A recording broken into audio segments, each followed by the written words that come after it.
What if I told you 2026 is the year for reparations?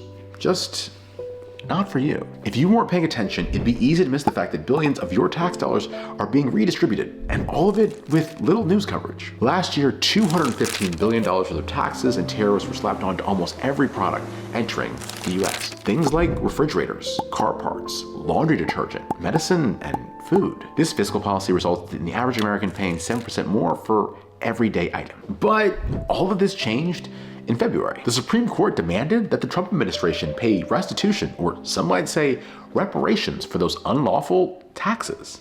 So those billions collected must be given back with interest. Although 90% of the increased costs of tariffs were paid by consumers, the only entities getting paid back are corporations. But companies aren't the only ones getting these Trump checks. In May, the Trump administration announced a form of reparations to the rioters of January 6th. They proposed a $1.8 billion slush fund to repay Trump allies for their loyalty and their willingness to commit crimes on behalf of the president. That would be about $1 million for every person that stormed the Capitol. And though they've hinted that they may reverse plans after extreme public backlash, don't be surprised if this project and fund returns in the coming months. The point is that in 2026, the US plans to give away billions that rightfully belong to much more important causes: libraries, healthcare, housing, disease prevention. Every dollar our government spends is proof of its priorities. Look, this year, the African Union announced that 2026 was the beginning of the decade of reparations. And if we can find money for insurrectionists and greedy corporations,